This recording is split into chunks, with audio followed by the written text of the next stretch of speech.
Welcome back, guys. As you can see, we're going to be doing some shark fishing on the flats out of Key West, Florida today with my brother Mike out here.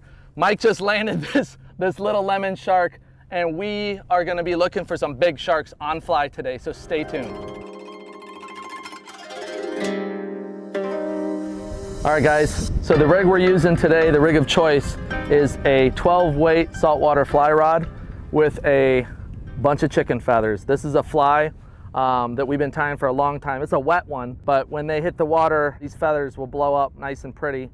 And it happens to be the best color for these sharks is life jacket orange. So that is the color that we tie these flies, and we got some sharks out here, so I'm gonna keep fishing.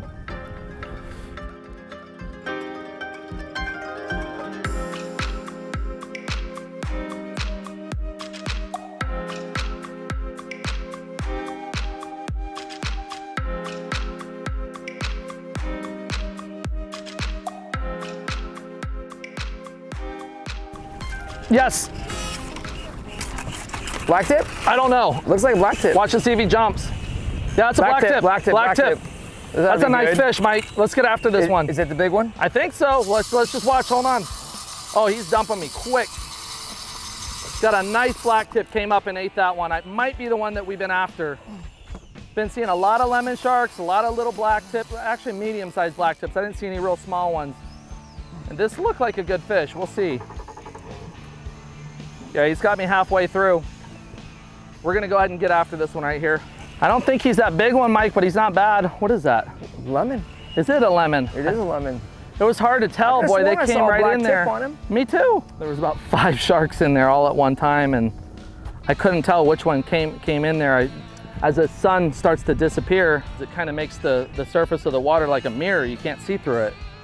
And right at that moment, all those sharks were in there at the same time, and I knew they were there. I could see the shadows. I just couldn't tell which was which. This lemon came in there and grabbed it right away. Oh boy, I don't like this. I want to break this rod here. Shit, I did it ass backwards. Careful. Ooh, almost. Oh, you got him. Good. And you said my bungee cord nice.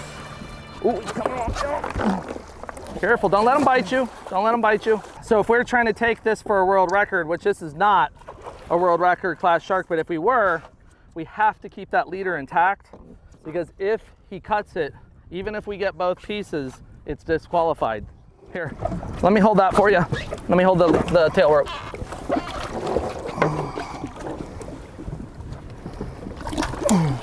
Very nice. Now we can, when we're ready to release her here, she won't even have a hook in her. There she goes. There we go. Man, this bungee cord is awesome. It takes all the energy out of their search. Hours of boredoms and seconds of thrills. Welcome to the world of light tackle fishing. Oh, Mike. Oh man, Mike, I'm on a rope here. I'm on a rope. All right. This just got interesting. Oh shit.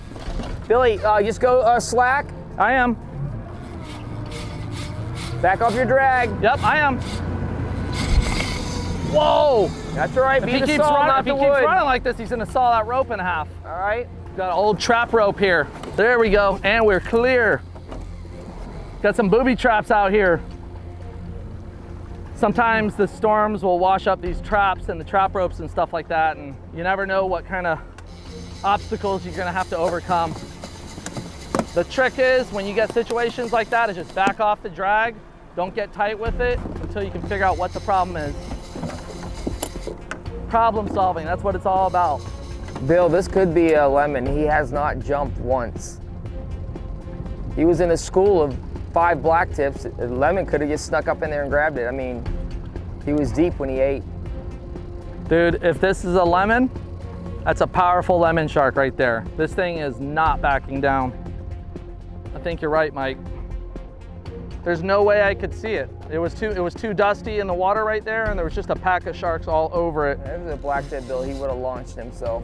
That's very true. I agree with that. Let's pull the sucker up so they can see him anyways. This is a cool shark, guys. That, boys and girls, is a lemon shark.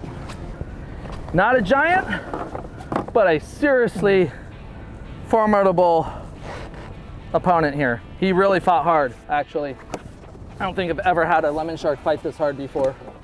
You can see with the sharks, the teeth start growing on the inside, and then as they grow, they rotate out until they fall off, and they're constantly generating new teeth. These guys are feeding on stingrays and just anything they can find on the flats.